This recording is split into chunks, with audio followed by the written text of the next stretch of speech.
eléyìí ló máa fi ṣàṣemọ́ ó ti pẹ́ tó ti máa ń ṣorí burúkú ẹ̀ Àrẹ̀jàn o ò ní ṣerú ẹ̀ mọ́ lúkú olórí burúkú bàbá màbúbù o ò ní ṣerú ẹ̀ mọ́ ó bo kírúndà gbogbo àwọn olórí burúkú tí Ìyábọ̀ Òjó lọ gbé jáde lórí TikTok àwọn dà irú ìwọ ló fẹ́ tẹ́rí sí ó kéré obí tí òbí lò ìwọ lòṣì ìwọ tòṣì ọ̀run á fi òkú àwọn ọmọ ẹ̀dẹ́ ẹ̀ lágara olówó gẹmọ ọ̀run á fi òkú ọmọ pa ẹ́ lẹ́kún ọ̀run á da ọ̀nà ẹrú ìyá ọmọ sàárè gbogbo ọmọ tó tara ẹ̀ jáde ní ìtókù kó kúrò láyé yìí ló bá kè ní kọ̀ọ̀lá kí ìyá tó bí ẹ wúlè mọ́tò kó kúrò láyé àmọ́ sàárè gbogbo ọmọ tó tara ẹ̀ jáde. ẹ̀yin èèyàn mi ìjà ṣẹ̀ṣẹ̀ bẹ̀rẹ̀ ní báyìí o lẹ́rìn Lizzy Anjorin àti actor tí a mọ̀ sí Portable ìjà ṣẹ̀ṣẹ̀ bẹ̀rẹ̀ ní òbí Lizzy Anjorin ṣe ń ránṣẹ́ ìpè sí arákùnrin yìí ó ń ránṣẹ́ ìpè gidi gan ni o òun fún un lépè létí gidi gan ẹ̀yin yẹn wá ẹ jẹ́ ká gbọ́n látẹnu Lizzy Anjorin. ìwọ kẹ ṣé bí ìgbésí ayé Fọlá ṣe rí nìyẹn kí Ìyábọ̀ Òjó gbé kó tó gbé wá tọrọ bára you see guys ẹ fi abẹ́rẹ́ gúnra yín fi abẹ́rẹ́ gúnra yín ẹ wá ń pariwo Lizzy ló lọ gbéyàwó Àrẹ̀jàn wá ẹ lọ bèrè tí ń bá mọ̀ rí ẹ lọ bèrè tí Zimama bá mọ̀ rí the lady came online tàrẹ̀jàn bá mind business ẹni kò ní bọ́ sínú orí burúkú ìlà yìí lọ ikú òjijì tó bọ́ sí ṣé Ìyábọ̀ Òjó tí ò nílé lórí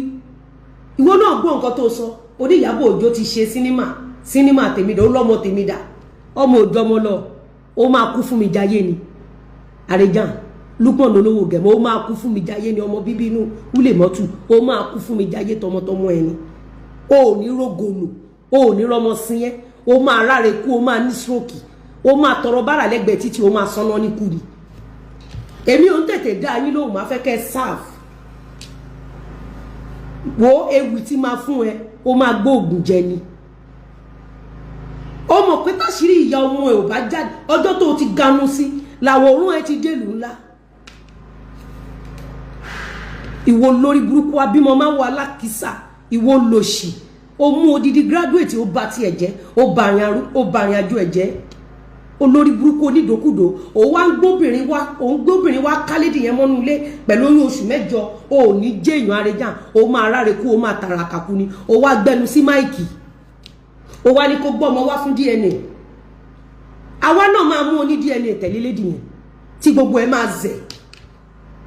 tó máa zẹ̀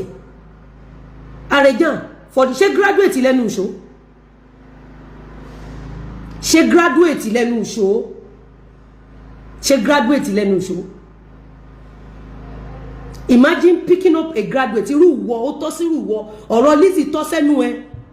Lukman olówó gẹmọ tó máa ṣòfò ẹ̀mí tó máa ṣòfò ara tí gbogbo ẹ̀dá tó ń dáwó fún ẹ tó máa fi ọwọ́ tó fi ń dáwó fún ẹ tó máa fi gbé ọmọ wọn sin gbogbo ẹ̀dá tó ń gbèjà àtẹ̀dá tó ń gbèjẹ tó máa fi kú rèwerèwe ṣe fàjẹ́ tí ògùn lákàyè ọ̀ṣìnrín mọ́lẹ̀ tó máa fi ẹ̀jẹ̀ wọn wẹ̀ ìwọ Lukman ló ń dá sírú ọ̀rọ̀ tèmi pẹ̀lú wípé a ní ọmọ kankan lọ́wọ́ Fọlánú mẹ́rẹ̀ẹ̀rin pẹ̀lú wípé a ní secret DNA I paid Fọlá house rent I was the one tó gba flat fún Fọlá I was the one tó gba flat fún Fọlá torí business tèmi àtọkọ mi ti ṣe share tó kàn mí ni mo fi sọ fàlájì kó fi gbalé fún Fọlá lẹ́yìn tó gbalé fún tán èmi tí mo sanwó lé Fọlá rẹ̀ èmi tí mo bọ́ àwọn ọmọ Fọlá rẹ̀ even nígbà tí ọkọ mi discover pé òun kọ́ lòun lọ́mọ mẹ́rẹ̀ẹ̀rin through DNA secret DNA mo sì ń ran Fọlá lọ́wọ́ tó bá jẹ́ pẹ̀lú condition tí Fọlá ń gbé ní ìyàwó tó bímọ fún ẹ gbé ẹ jáde ẹ ṣe mú mi ẹ mọ iye tẹ́ ti dá fún Fọlá níbí kí ni Fọlá lè fi kí ló lè show for it kí ni Fọlá lè fi show for it ẹ tọwọ́ ba yá láyé Àrẹ̀jàn ìwọ àti Ìyábọ̀ Òjó ó gbọ́ statement tó ń tẹnu ẹ jáde ni onítẹ̀ bá ní kẹ́yìn wá ṣe wèrè kó wá ṣe fíìmù wèrè ó lè mi máa wọṣọ tó fàn ó wá bọ́ síta wèrè kán má sọmọ ní Lizzy ṣé ká sọmọ ní Lukman olówó gẹ̀mọ̀ àbí ká sọmọ ní Ìyábọ̀ Òjó olórí burúkú olè ọ̀fọ́n Ìyábọ̀ Òjó oníbàárà ṣé ká sọmọ ní Ìyábọ̀ Òjó ǹgbà tó bá ní ká má sọmọ ní Lizzy billionaire ṣé ká sọmọ ní Ìyábọ̀ Òjó àfòkú gba donation ìyá àsìnkú oníbàárà àbí abiyamọ wo ló máa sọmọ lólówó ògẹmọ Lukman